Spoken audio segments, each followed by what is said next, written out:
There are stories that do not resolve. There are stories in which the person at the center faces two things that cannot both be honored, two obligations equally real and equally demanding. They point in directions so opposite that moving toward one means moving away from the other, and the person facing this impossibility has no good option, only the choice of which thing to betray. Kayano Sanpei faced such a choice. He was a samurai of Akohan, one of the retainers of Asano Takumi no Kami, the lord whose death set in motion the events that Japan has been telling and retelling for more than 300 years. He was not the most famous of those retainers. That distinction belongs to Oishi Kuranosuke, the chief retainer whose patient and careful orchestration of the revenge made it possible, whose name has become synonymous with loyalty and with the particular Japanese understanding of what duty requires. Sanpei was not Oishi Kuranosuke. He was a younger man, a man of feeling rather than strategy. His relationship to his obligations was not the measured and calculated relationship of a political mind. It was the immediate and ungoverned relationship of someone who feels things completely and cannot manage those feelings into something more convenient.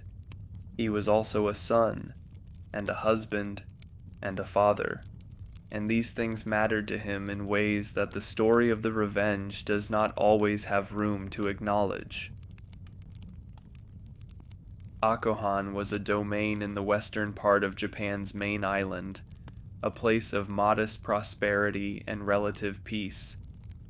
It was governed by Asano Takumi no Kami, with a conscientiousness that his retainers respected and that the people of the domain experienced as the kind of governance that does not draw attention to itself, because it is doing what governance is supposed to do.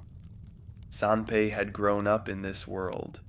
He had grown up in the world of a functioning domain, a world in which the obligations of a samurai were real and present, but were not, in the ordinary course of things, tested in ways that required a person to choose between them.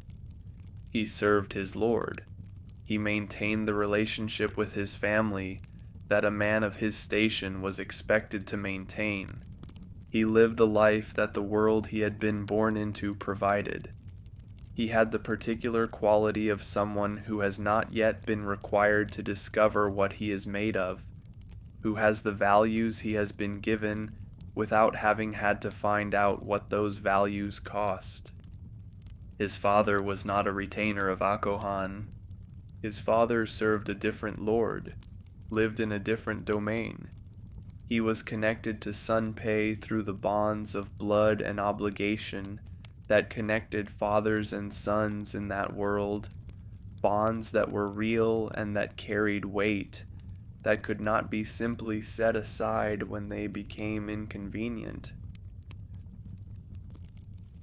The event that changed everything happened in Edo, in the shogun's castle, in a corridor.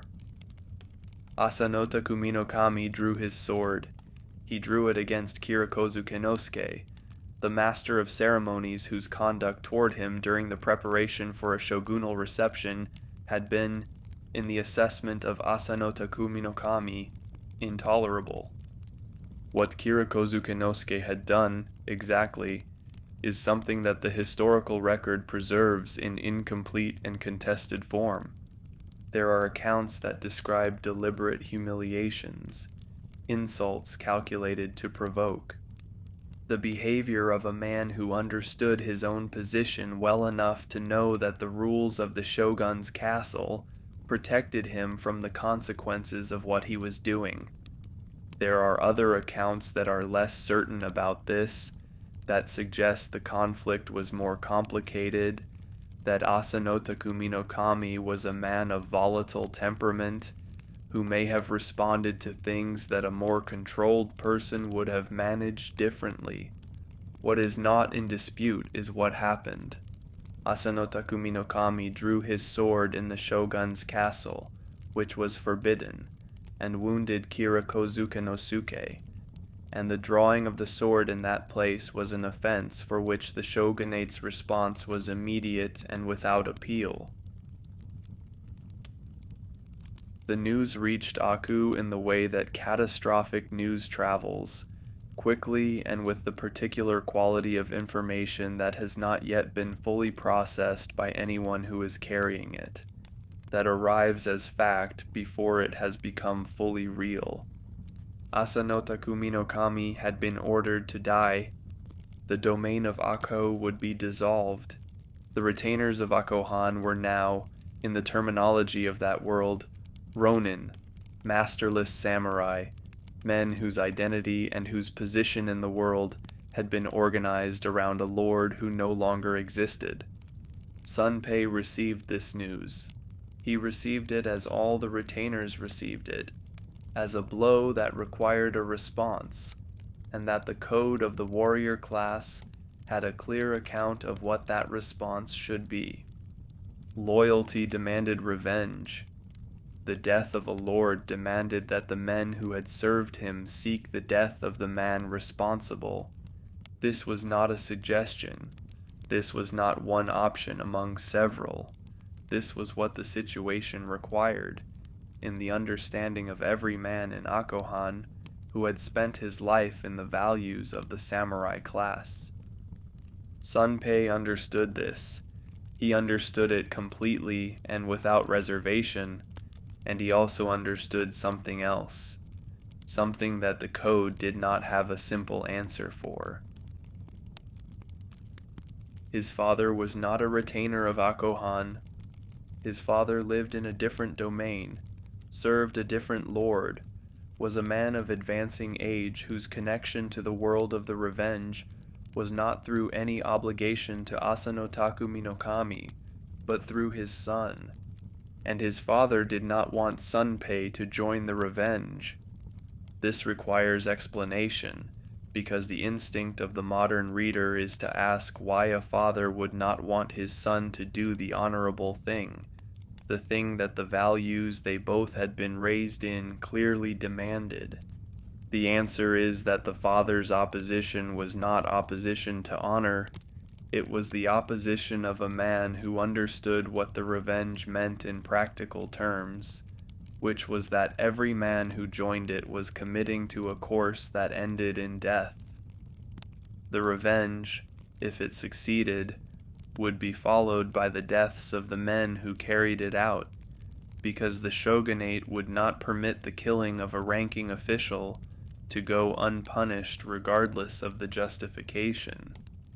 Sanpei's father was not asking him to abandon honor. He was asking him to live, and the asking was the asking of a father, which is a different kind of asking from any other kind, a kind that carries within it the entire weight of everything that has passed between a father and a son over the course of a life. Sanpei did not know what to do. This is the heart of his story, and it is worth sitting with rather than moving past too quickly, because the not knowing was not a temporary condition that would resolve itself once he had thought about it long enough. It was a permanent condition, a condition produced by the genuine equality of two obligations that both had legitimate claims on him and that could not both be met. He owed his lord revenge. He owed his father obedience. These were not merely feelings.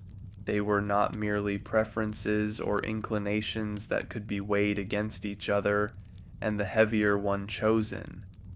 They were obligations, real and binding, recognized by the world he lived in as obligations, supported by the values that he had been given and that he had made his own, and they pointed in opposite directions. Sanpei was 24 years old. He was at the beginning of a life organized around values he believed in, and the values were telling him two different things. There was no way to honor both of them. and he did not know how to live in a world where the thing he believed in required him to betray something else he believed in. He would spend the remaining time of his life trying to find a way through this. He would not find one. Part 2. The retainers of Akohan gathered. They gathered not in the formal way that retainers gather when the situation is clear and the course of action is agreed upon. They gathered in the uncertain and contested way that people gather when the situation is unprecedented and the course of action is anything but agreed upon. There were 47 of them eventually, but the eventually matters because the 47 was not a number that existed from the beginning, was not a number that formed the moment the news from Edo arrived. It was a number that accumulated over months, and the accumulation was itself a process of argument and persuasion and defection. The particular kind of social pressure that forms when a group of people are trying to determine what their shared values actually require of them in conditions that those values had not previously been tested against. Oishi Kuranosuke was the organizing intelligence. He was a man whose qualities were not the qualities that made a man famous in the ordinary course of things, not brilliant in battle, or remarkable in appearance, or possessed of the kind of charisma that draws people to a person instinctively. He was patient, he was careful, he was a man who understood that the revenge, if it was to happen at all, required planning of a kind that the immediate emotional response to the situation did not provide. Sanpei was with the group from the beginning. He was with them in the way that a man is with something, when his values tell him clearly that this is where he should be, and his other obligations have not yet made themselves fully felt as the opposing force they would become. He attended the meetings. He participated in the planning. He was, in the accounting of the group, one of the committed men, one of the men on whose participation the others could count, and he was, at the same time, his father's son. His father's opposition had been expressed clearly and without ambiguity, and the expression of it had created a weight that Sanpei carried with him into every meeting and every conversation and every moment of commitment to the cause. He did not tell Oishi Kuranosuke about his father, not immediately. He held the conflict inside himself in the way that people hold things that are not yet resolved, things they hope will resolve themselves if not examined too closely, things they are not yet ready to bring into the light where they would require a decision. The planning took time. Oishi Kuranosuke's plan required that the group not appear to be a group. The men who had committed to the revenge needed to scatter and appear to have moved on with their lives, finding new employment and giving the impression that the dissolution of Akohan had dissolved their connection to each other as well. This was a performance, a sustained and demanding performance, played simultaneously by many people across many different locations, each of whom had to maintain the appearance of a life that was not organized around the secret at its center. Sanpei performed his part. He went home. He returned to the world of his father and his family, the world that was the other pole of the impossibility he was living inside.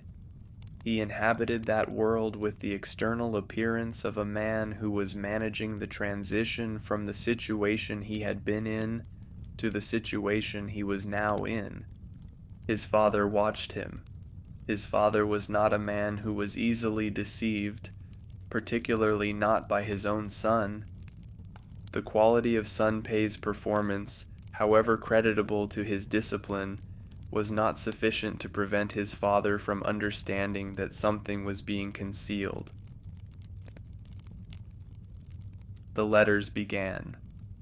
Oishi Kuranosuke wrote to the committed men at intervals, letters that maintained the connection between them and the plan they had made, that confirmed the continuing commitment of the group and updated the state of the preparation. Sanpei received these letters. He received them in his father's domain, in the house where he was living with his family, in the life that was the life his father wanted him to be living. He read them in private. He replied to them, affirming his commitment, maintaining his place in the group that was slowly and carefully preparing for something that would cost him everything he had outside of that group.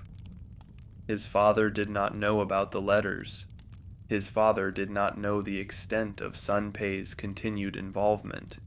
But his father knew his son, and what his father knew about his son told him that the situation was not as resolved as the surface suggested.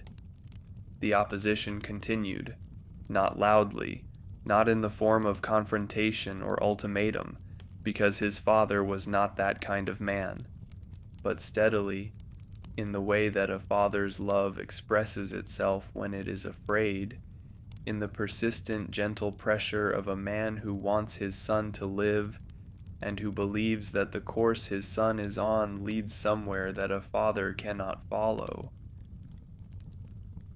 Sanpei's wife knew.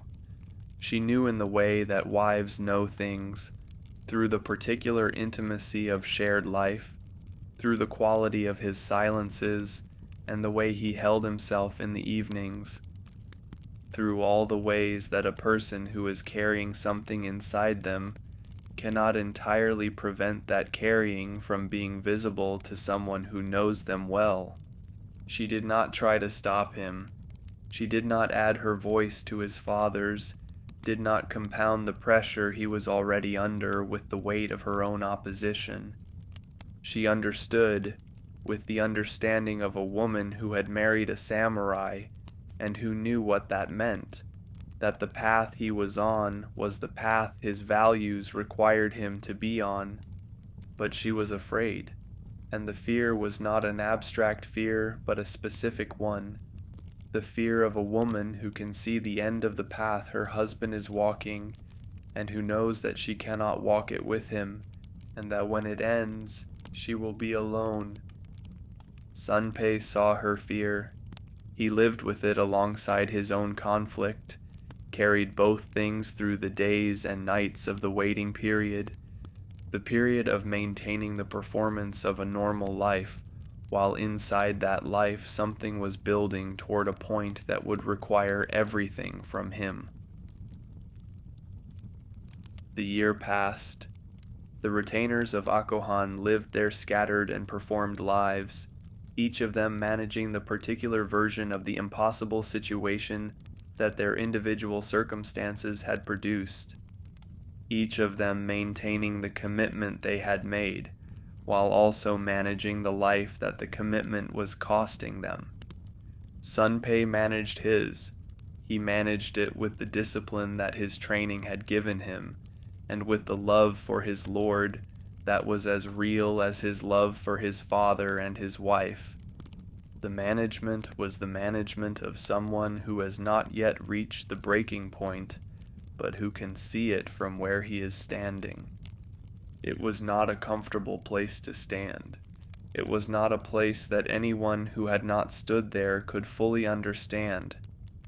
But it was where Sanpei was, and where he remained, through the seasons of that year and into the next, waiting, carrying, moving toward something he could not avoid and could not fully accept. Part 3. The confrontation came. It came not in the form of a single dramatic encounter, but in the form of a situation that had been building pressure for months. It finally reached a point where the pressure could no longer be contained by the performance of normalcy that Sanpei had been maintaining. His father knew, not the details, not the specific shape of the plan or the timing or the names of everyone involved, but the essential fact, which was that Sanpei's commitment to the revenge had not dissolved despite the dissolution of Akohan, that the path his son was on was still the path that led to the place his father had been afraid of since the beginning. The conversation between them was the kind of conversation that fathers and sons have when the thing they have been avoiding saying to each other can no longer be avoided. It was not a loud conversation. It was not a conversation of anger, because the father's opposition was not born of anger, but of love, and love does not typically express itself in the register of anger, even when it is desperate. It was a quiet conversation, a conversation of two people who understood each other, and who understood, with the clarity that comes from understanding each other, that what was between them had reached a point of no return. Sanpei's father gave him a choice. The choice was not the choice of the revenge or the family, though that was its content. It was the choice of remaining in the family or being removed from it, of continuing to be his father's son in the formal and legal sense, or being disinherited, cut off from the family line and the obligations and the resources and the identity that membership in the family provided. In the world of that period, disinheritance was not merely a financial or social consequence. It was a transformation of identity. A person who was disinherited was a person who had lost the location in the world that family membership provided, who existed without the context of obligation and belonging that gave a person's life its structure and its meaning. Sanpei's father was not threatening this casually. He was threatening it with the specific and deliberate intention of making real the weight of what Sanpei was choosing, of forcing the choice to be a choice and not a drift, of requiring his son to understand that what he was moving toward had a cost that went beyond his own life. Sanpei did not renounce the revenge. He could not. The same quality that made his father's appeals so devastating to him, the quality of genuinely feeling both things completely, also made it impossible to renounce the commitment he had made to his lord. It made it impossible to renounce the men who were carrying out the plan that his lord's death required. He had sworn. The oath was not a formality. It was a thing he had meant when he made it, had meant with the same completeness that he meant the love for his father and the love for his family. And the meaning of it could not be unmade by his father's opposition, however much the opposition was itself made of love. His father carried out the threat. Sanpei was disinherited. The formal act was performed. The records were changed. The relationship between father and son that had been the context of Sanpei's entire life was severed in the legal and social sense that such things were severed in the world of Edo period Japan. Sanpei received this. He received it not with the bitterness of someone who has been wronged, but with the grief of someone who understands that what has happened is the direct consequence of who he is and what he believes. His father's action was itself an act of love, however much it felt like its opposite. He wrote to Oishi Kuranosuke. He wrote the letter that the situation required, the letter that maintained his place in the group and confirmed his commitment. He did not mention what had just happened at home, because the home life and the revenge life were two things he had been keeping separate, not yet ready to allow to be seen in relation to each other. Oishi Kuranosuke received the letter. He received it as he received all such letters. with the attentiveness of a man who is managing a complex human situation, and who reads between the lines of what is written for the things that are not written. He may have understood more than Sanpei had explicitly said. Oishi Kuranosuke was a man who understood people, not in the dramatic, intuitive way of someone with a gift for reading character, but in the patient, analytical way of someone who has spent years paying careful attention to how people behave under pressure. Sanpei under pressure was behaving like someone carrying more than the ordinary weight of the situation. Oishi Kuranosuke noticed. He did not intervene. The thing Sanpei was carrying was Sanpei's to carry, and the code they both lived by had a clear account of what the relationship between a man and his burdens was. Sanpei's wife was still with him. This is worth noting because the Disinheritance, while it severed his connection to his father's family, did not sever the connection to his own. She had not chosen sides between her husband and her father-in-law, had not made the impossible calculation of which loyalty was primary. She had simply stayed. She had stayed because she was his wife, and because the staying was what the role required, and because she loved him. Those three things were in her case not in conflict with each other, the way that things in Sanpei's life were in conflict with each other. She was afraid for him. She was also proud of him, in the specific way that people are proud of someone they love, who is doing a hard thing with integrity, who is not flinching from what they believe even when the flinching would make things easier. She did not tell him she was proud. People in that world did not typically say these things directly, but she was, and Sanpei knew it, with the knowledge that people have of the people they are close to, the knowledge that does not require words, because it is made of something more continuous than words. The second year of waiting came and began to pass. The plan was moving forward. Oishi Kuranosuke's careful preparation was approaching the point where preparation gives way to action. The men who had committed to the revenge were being brought back together, their scattered performances of normal life being quietly wound down in preparation for the thing that normal life had been a cover for. Sanpei was called. The call came in the form of a letter from Oishi Kuranosuke, a letter whose content was what the situation required and whose timing was what the plan had determined. It said, in the language that their correspondence had developed, that the time was approaching. Sanpei received the letter. He read it in the house where he lived with his wife, in the domain where his father had disinherited him, in the life that had been the cover for the other life. He had waited for this letter.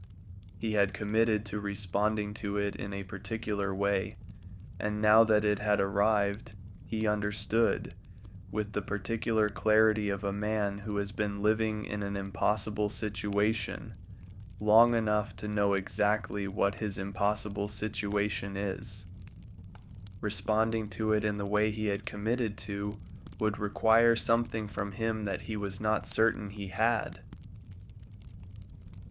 Part 4. Sanpei did not go to Edo.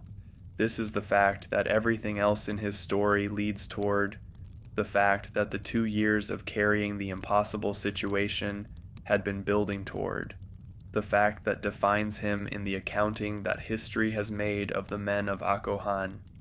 He did not go. The letter from Oishi Kuranosuke called him, and he understood what the call meant, and he had spent 2 years committed to responding to exactly this call in exactly the way that loyalty required.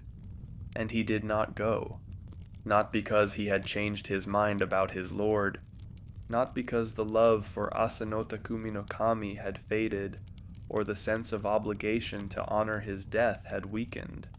not because he had concluded that the revenge was wrong, or that Oishi Kuranosuke's plan was misguided, or that the values that demanded the revenge were values he no longer held. He did not go because he could not, because the weight of what he was carrying had reached a point where the carrying was no longer possible, where the impossibility of the situation had finally exceeded his capacity to exist inside it. He wrote to Oishi Kuranosuke. He wrote the letter that had to be written, the letter that every man in the group who did not appear when the time came had to write in some form or another, the letter that said he would not be there. The writing of this letter was its own kind of devastation, not because the decision was wrong, because there was no right decision available, but because the writing made final what had been held open, made the breaking explicit what had been implied. It created out of 2 years of irresolvable tension a resolution that felt, in the moment of its production, like the worst possible outcome, even though it was also the only possible one. Oishi Kuranosuke received the letter. He received it with the equanimity of a man who had been managing the human dimensions of an impossible enterprise for 2 years. He had learned not to be surprised by the ways in which that enterprise exposed the limits of what people could sustain. He did not condemn Sanpei. The accounts of the group's response to the men who did not join the final assault are careful on this point. They distinguish between those who withdrew for reasons genuinely beyond their control and those who withdrew for reasons that the code of loyalty judged more harshly. Sanpei's reasons were of the former kind. His reasons were not cowardice and not selfishness, and not the calculation that survival was preferable to honor. His reasons were love in 2 directions, and the impossibility of fully honoring both. The assault on Kirakozukanosuke's residence happened in the deep winter. The 47 men who remained committed carried out the plan that Oishi Kuranosuke had been preparing for 2 years, with the precision and the courage that made it one of the most celebrated acts in Japanese history. Sanpei was not among them. He was somewhere else, in the domain where his father had disinherited him, in the house where his wife was waiting. Knowing that the thing was happening without him, that the act he had committed 2 years of his life to was being accomplished by other men while he was absent. The accounts do not tell us specifically where Sanpei was or what he was doing in the hours when the assault took place. They preserve the fact of his absence and the fact of what followed. What followed arrived quickly, because in Sanpei's world, the knowledge that he had not been present did not require a lengthy process of self-examination to produce its result. He knew what he had done. He knew what it meant. He knew, with the specific clarity of a man of his values and his culture, what the only adequate response to what he had done was. He wrote a final letter, not to Oishi Kuranosuke this time, but to his father. The letter was the kind of letter that people write when they have reached the end of something and want to leave behind a record that says what the thing meant and how they feel about it and what they want the people they are leaving to understand. He wrote about his lord. He wrote about the love that he had felt for Asano Takumi no Kami, the genuine, uncalculated love of a retainer for a lord who had been worth serving, the love that had been the origin of everything that had happened. He wrote about his father. He wrote about the love that he felt for the man who had disinherited him, the love that had survived the disinheritance, and that would, he was certain, survive everything that was about to follow. He wrote that he understood why his father had done what he had done. He wrote that he did not blame him. He wrote that the impossibility of the situation was not something that could have been resolved by anyone choosing differently. The two obligations he had faced were both real and both genuine, and the world had put him in a position where he could only honor one of them. He chose his Lord. In the end, at the end, he chose his Lord. What Sanpei chose was not the assault. He had not gone to Edo. He had not participated in the thing that the other men had done, and that had given the revenge its form and its completion. What he chose, in the letter to his father, in the decision that the letter was the prelude to, was the expression of where his loyalty ultimately lay. The final statement of what he was and what he believed, made in the only form available to him after the form of participation had been closed. He chose, in other words, to die as a man who had not abandoned his Lord, even though he had not been present when his Lord was avenged. The logic of this requires some patience with the values of that world, values that connected honor and death in ways that the modern understanding does not naturally replicate. But the logic was real, and Sanpei understood it. The understanding was itself the final proof that the impossibility of his situation had been real and not performed. What had kept him from Edo was not the absence of the values that sent other men there, but the presence of other values equally real that had stood in the way. He was 26 years old. Part 5. Sanpei prepared himself.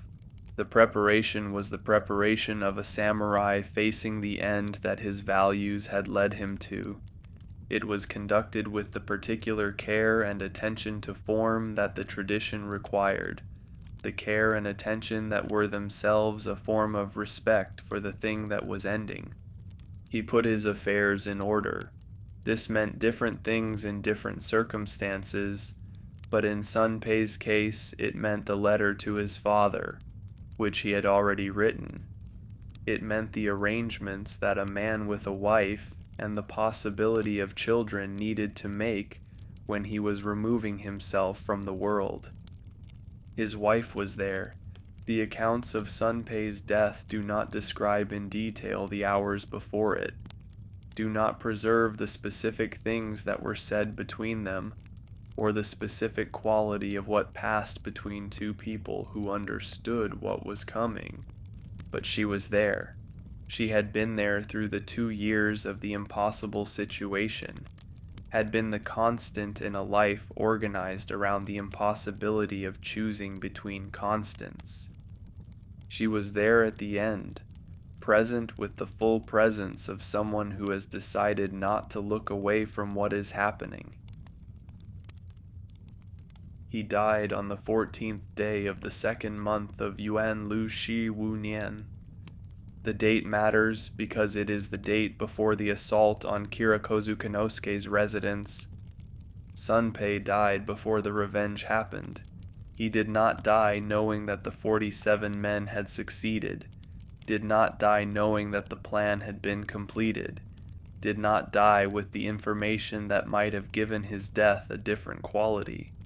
He died with the knowledge that he had not been there, and with the letter to his father and the arrangements he had made, and with whatever it is that a person carries with them into the final moment that cannot be accounted for by the external facts of the situation.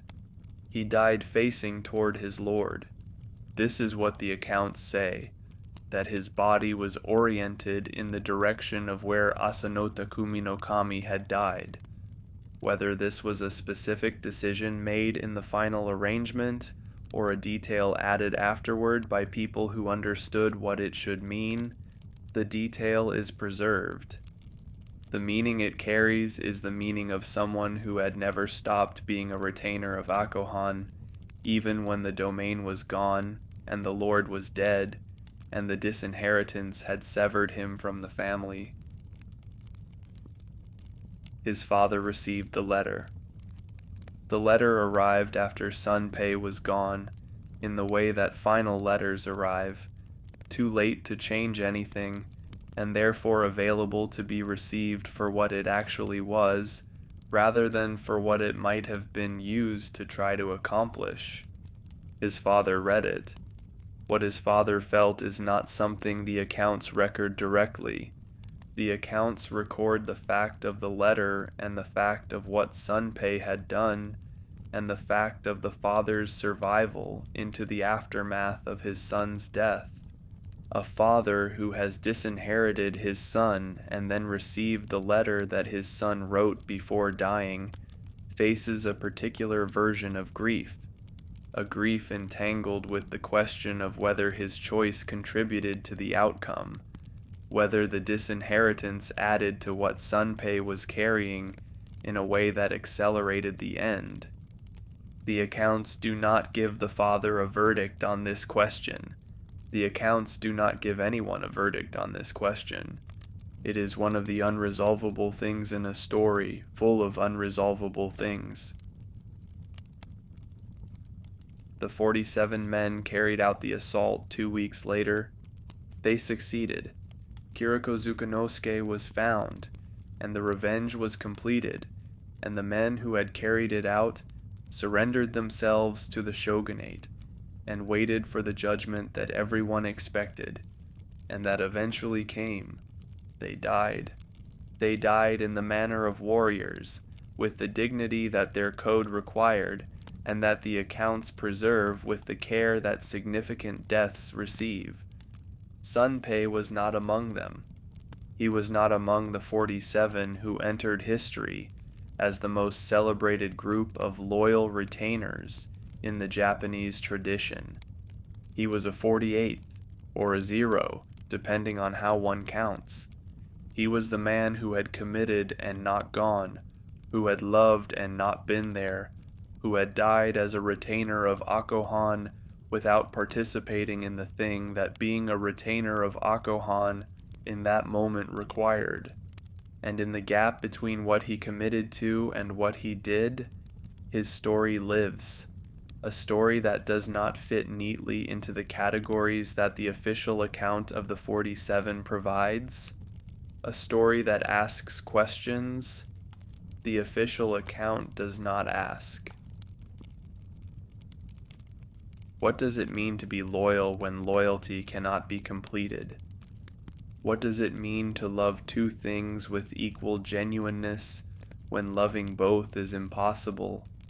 What does it mean to commit to something and then find that the commitment has encountered an obstacle that is not weakness or cowardice, but simply the existence of an equally real obligation pointing in the opposite direction? Sanpei does not answer these questions. His story does not resolve them. It holds them, the way that honest stories hold the things that do not resolve, with the patience of something that is not trying to provide comfort or clarity, but simply to be true about what happened to a person who found himself in a situation that his values could not navigate without betrayal. He betrayed one of his obligations. He could not avoid it. The life he lived in the 2 years of trying to avoid it, and the death he chose when avoidance was no longer possible, are the record of a man who took both of his obligations seriously enough to be destroyed by the impossibility of honoring both. Part 6. The story of the 47 Ronin has been told more than any other story in Japanese history. It has been told in puppet theater, and in kabuki, and in novels, and in films, and in every other form that storytelling takes. The retelling has accumulated over 3 centuries into a tradition so large and so thoroughly explored that it is difficult to say something about it that has not already been said many times. The center of the story, in almost every telling, is Oishi Kuranosuke. His patience and his strategy, and the completeness of his commitment are the things around which the story organizes itself, the qualities that make it the story of loyalty that the Japanese tradition has found in it. And he deserves this centrality. What Oishi Kuranosuke did was extraordinary, and the tradition that has gathered around him reflects something real about what he was and what he accomplished. But the tradition, in centering Oishi Kuranosuke, sometimes leaves less room for the other stories that the same events contain. The story of Sanpei is one of those other stories. Sanpei has not been forgotten. He appears in the accounts of Akohan's retainers, in the records of who committed and who attended the meetings, and who signed the oath and who was not present at the final assault. He appears as one of the men who withdrew, one of the men whose name is not on the final list of 47, one of the men whose story the dominant narrative has not found a central place for. But he has not been forgotten, because his story asks questions that the dominant narrative, for all its power and its beauty, cannot answer. The dominant narrative is a story of loyalty rewarded with death. It is a story in which the right course of action, though costly, is clear, and in which the men who follow it are honored for following it, and the men who do not are, in varying degrees, judged for not doing so. Sanpei's story is different. It is a story in which the right course of action is not clear, in which there are two right courses of action, and only one life to live them in. The impossibility of that situation is itself the subject, rather than the clarity of the obligation and the courage it took to meet it.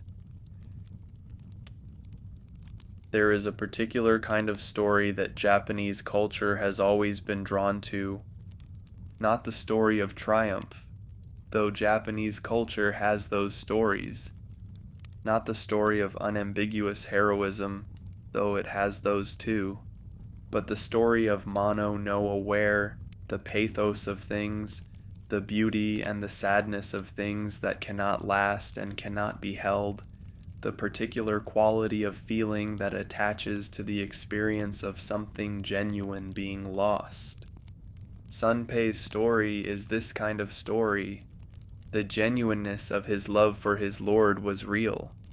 The genuineness of his love for his father was real.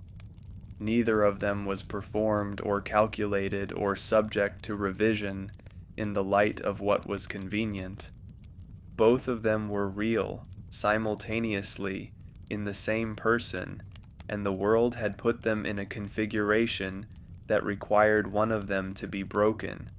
The breaking is what the story is about, not the breaking as failure, not the breaking as weakness, but the breaking as the inevitable consequence of being fully human in a world that sometimes asks people to be less than fully human in order to function within it.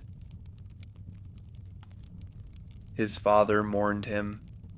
Whatever had passed between them in the final period, whatever the disinheritance had done to the formal structure of their relationship, the father mourned the son. This is what the accounts say, with the directness that significant facts receive.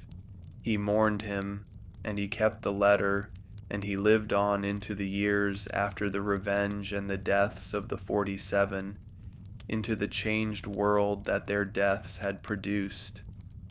Sanpei's wife mourned him. She had been there through everything, through the 2 years of the impossible situation and the disinheritance and the waiting. She mourned him with the grief of someone who had known what was coming and had stayed anyway, who had chosen, in the way available to her, not to be absent from the thing that was happening. They mourned a man who had loved too many things too completely to be able to honor all of them. They mourned the particular tragedy of someone who is not destroyed by the absence of values, but by their excess, whose problem is not that he does not care enough, but that he cares too much, and in too many directions at once. The cherry blossoms bloom each spring at Akko. The grave of Sanpei is there, along with the graves of the 47 in the compound of Ganryuji, the temple that became the resting place of the retainers of Akko-han.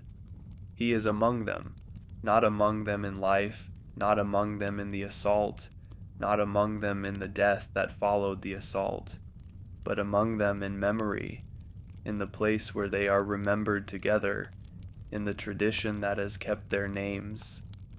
300 years have passed.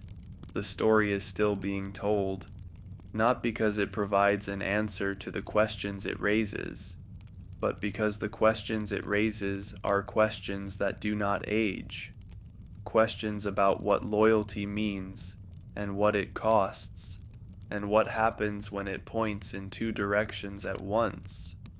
Sanpei's answer was to die with his body facing toward his lord, having not been present when his lord was avenged, having loved his father and his wife and his lord with a completeness that the world he was born into did not have room for all at once.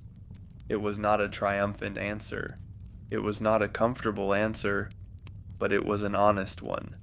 The tradition has kept his name because honesty of that particular kind is a kind of honesty the world finds difficult to forget. The honesty of a person who cannot pretend that one of their obligations does not exist, even when acknowledging it makes everything harder.